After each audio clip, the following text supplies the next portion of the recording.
Good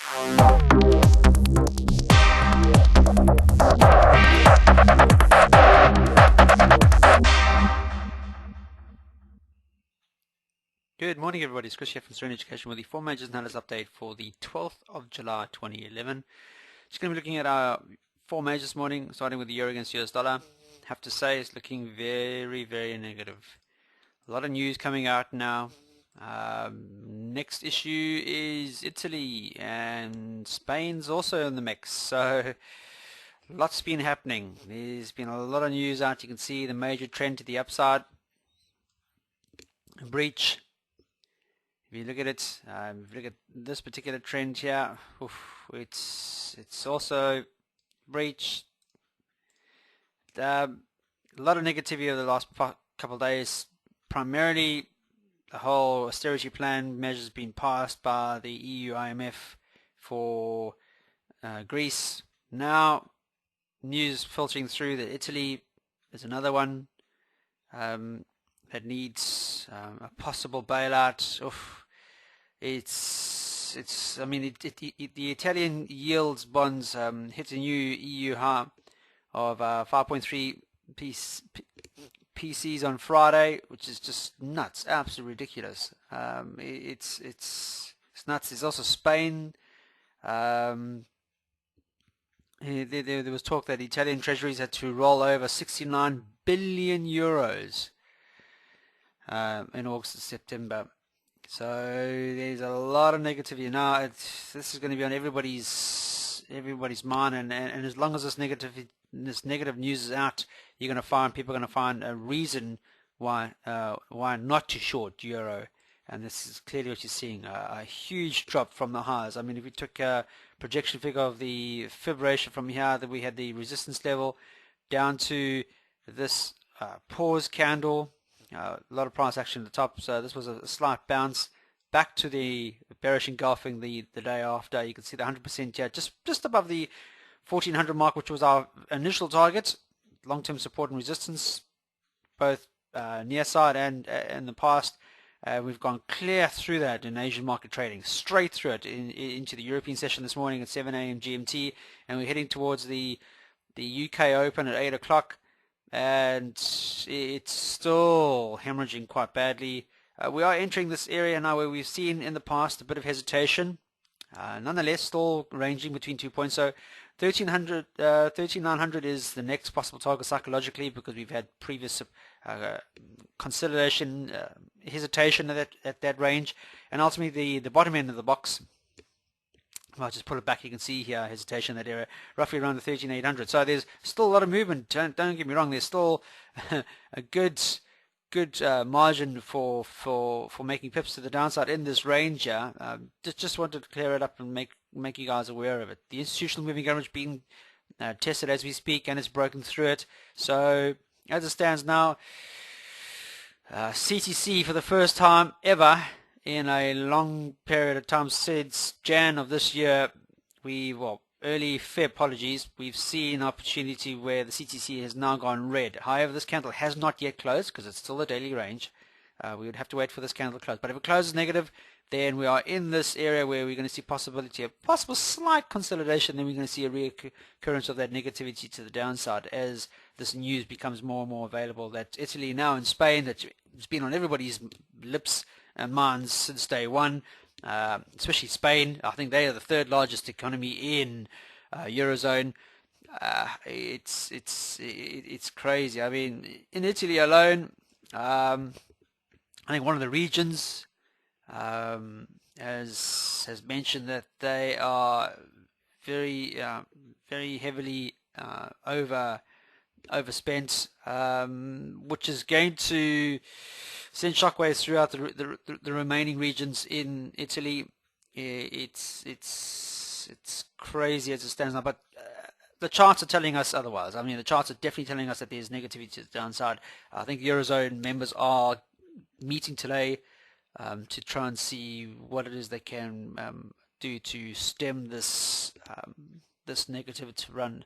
I think it's probably fruitless. I think everybody out there is aware that this is an issue that I don't think throwing money at it was ever going to clear it out, and I think we're seeing exactly that. There's talk that this is going to be Europe's case of, I think they mentioned there was Fannie Mae's, the European Fannie Mae's equivalent. What happened in the US with Fannie Mae? If anybody remember what happened in 2007 with Fannie Mae, then this is what the Europeans are thinking is Fannie Mae, or the European version of Fannie Mae, put it that way. So negativity in the market, don't look for anything other than shorting opportunities. If you aren't in a trade at the moment now, ideally if it closes lower than this 13,900 or 1400 quite severely, then 13,900 is our next target, and then 13,800 if it closes lower than that is the possible next one. Next up is sterling against US dollar. Here again, negativity of the market.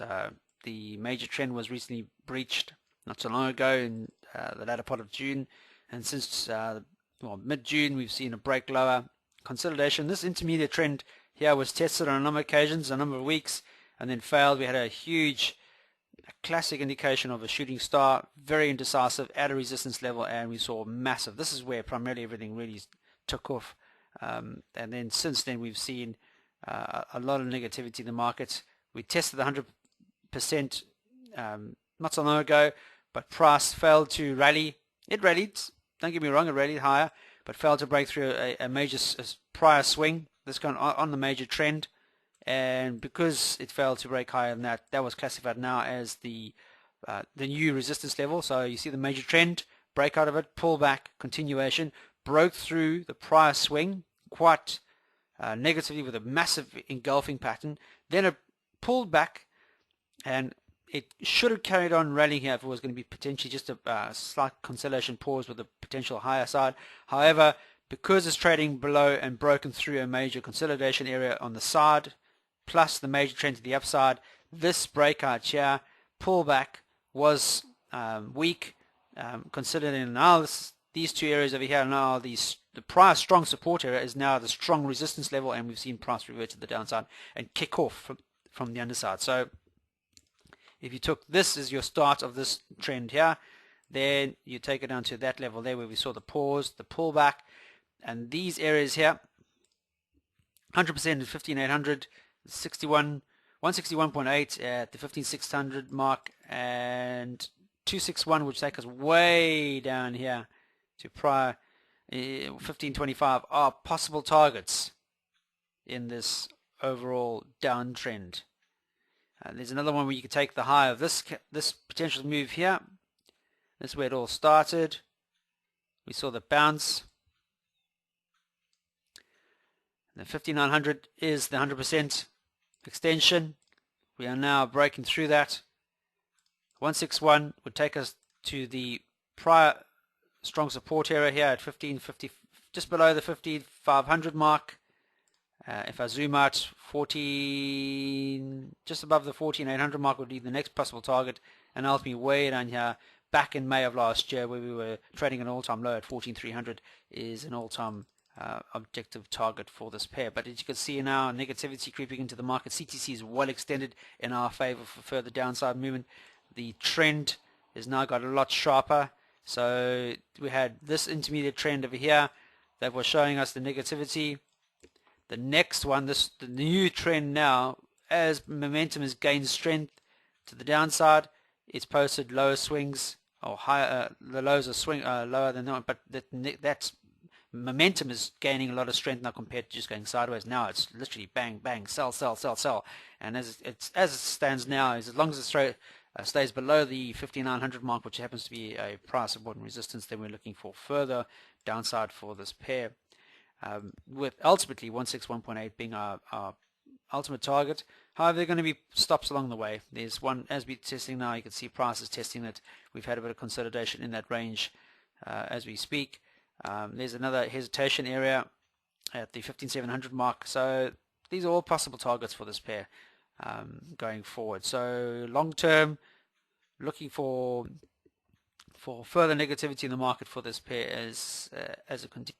Swiss franc is the next one up. The US dollar against Swiss franc.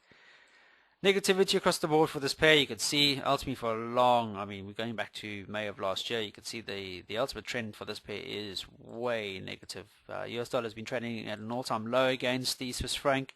However, in the past couple of weeks, what we've seen is the US dollar finding a bit of support, arranging literally support between the 8,300 and 8,500, but there's more touches at roughly in the 835 or 400 mark.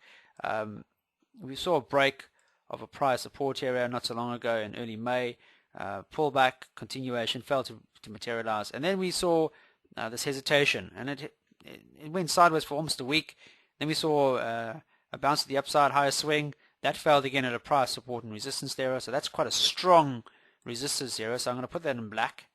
So, and it needed to trade above that obviously to be considered bullish, but then once it broke above that, it still needed to get above the major trend in order to be long-term bullish. So it just consolidated between these 2 points, from literally a box pattern, as a lot of my students will know I call them.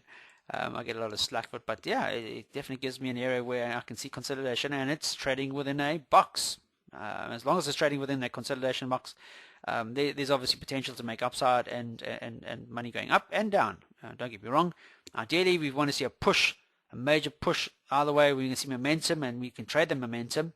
Is to see either close lower than 8,300, which would possibly be our better bet because we are on a negative trend to start with. But as long as the US dollar has been going sideways against the chief, then there's a likelihood that we could see an upside movement. I've always mentioned the longer it consolidates in a range, then there's more hesitation, which means that the buyers and sellers aren't really haven't really confirmed a direction. And if you see that in a negative trend for a long period of time, then you're finding that there's more. It's hesitation, and if it's hesitation over a long period of time, especially in a downtrend, then there might be favoritism to see possibly a upside movement in the US dollar against Swiss franc. Because if that negativity was still there, because we're still in a very negative trend, then we would see breakouts quite frequently, and that momentum would continue. So you would see, well, if it broke out here in early June, then you'd see possibly that support being tested and then a bounce, which is what we've seen in the past, don't get me wrong.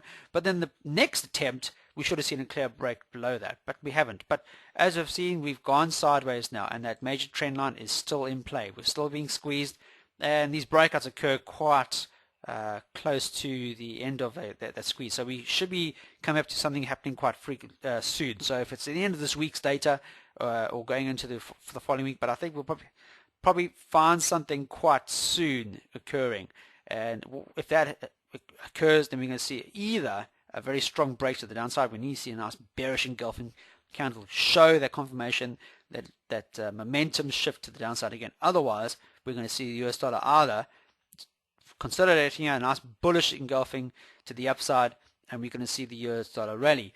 Looking at the US dollar against Swiss franc at the moment now, Swiss franc being a safe haven currency, a lot of countries will obviously use it as a safe haven to store a lot of their wealth. So they'll buy heavily into the Swiss franc. However, that's got it's also got its issues.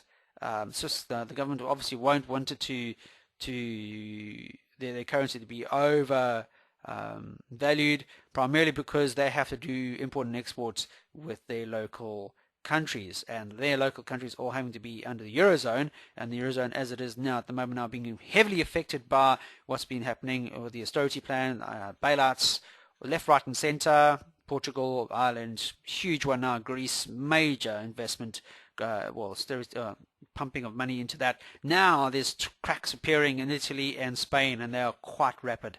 10-year bonds, they are there almost there. Well, the highest have been since 2007, I think it was. So, so we could see a shift where people start purchasing US dollars as a safe haven currency. And I looked at the US dollar index at the end of last week, and it's looking favorable. So we are seeing a consolidation range on the US dollar index. And I think a lot of people are starting to purchase the US dollar, even though the US dollar's also got their issues. They've reached their lending thing. I think it's $14 trillion. So they've also got issues, quite major issues.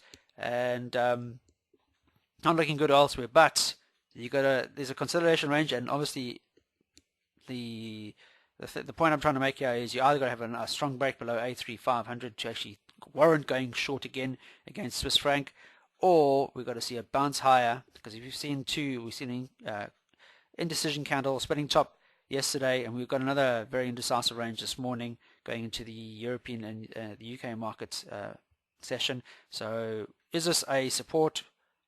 We need a bullish engulfing here today to confirm that we're going to see a further attempt to the upside, ideally back to this major trend line and ultimately back to the top end of the box. If it's trading above the box, however, with this major trend line, then we're looking at possibly long-term positiveness, because it's trading above the major trend. So you can see that the lows are getting lower. Well, it's not posting any lower lows, and even the downtrend. So there's consolidation, and the US dollar might be gaining strength in this session. So ideally, for the US dollar to null and void that, we need to see a bearish engulfing to the downside. Otherwise, we could see the US dollar rally quite soon. Last pair of the day is the US dollar against Japanese yen. Past 3 days, very, very negative.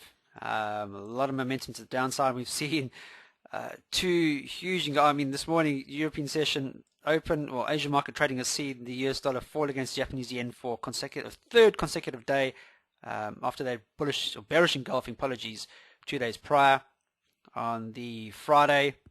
That's taken out everybody. This engulfed the entire week, and we've seen price revert to the downside. And yesterday, sure enough, further negativity to the downside. And today, Asian market trading opened slightly higher, but we've seen SIDS then lowers. But the most important thing we see now at the moment now is that long-term support and resistance at 80 being tested and breached straight through it. So ideally, if we have a close lower than that, we're going to see ultimately negativity reaffirming it. And this candle here, negativity US session trading an all-time low against the yen, and it looks like the US dollar is heading for that way again, unless we have some sort of miracle where we see prices bounce higher. I can't see anything other than further negativity. The US also huge issues. Charts are telling us negativity. Failure to find a support at 80. Going to look for further downside movement. CTC is telling us blue across the board, but we are in a negative trend to start with, so we should be looking for nothing more than this as a consolidation range breakout. You can see that we've been squeezed for so long in this area now. There has to be a breach. Got to. And because we're in a negative trend, that breach has to come to the downside. And 80 is a very strong support area. If 80 doesn't hold up, if price smashes through 80 and can't find support at 80, then we're looking for long-term shorting opportunities on the US dollar Japanese yen. End of story. That's it. There's nothing more to say. Until it's actually trading above 80, then we could see a possible bounce, because we've seen that happen in the past. But 3 days of huge selling, negativity in the bank, is obviously taking out all of this indecision, this consolidation, this a failure attempt-wise of the US dollar to rally against its counterpart, and we've seen it taken away in 3 consecutive trading days. Bang! This entire range gone. This, all that, all mean nothing in terms of consolidation, taken away in literally 3 days. So as it stands now, yes, if the US dollar still closes lower than 80 this evening, look for consolidation occurrence and then further continuation to the downside. That's it, guys. Hope you have a fantastic trading day. There's a lot of momentum on the European shares out there, guys. Euro in particular is really moved a lot this week, and will continue to run a lot. But there's going to be a lot of spark, a lot of hesitation, a lot of volatility in those movements. So if you are trading the CTC, make sure that you plan your entry and exit quite aggressively, and your money management's got to be spot on. You're going to see a lot of movement very quickly, so it can go either way. I think the Eurozone are sitting down at the moment to thrash out some sort of deal. Apparently there's word around going that they're going to be meeting today to ponder what is the next outcome for the pair. But as you can see, it is literally rippling through the entire currency world, and that's what you're seeing now on the charts. Take care, happy trading, and trade serenely.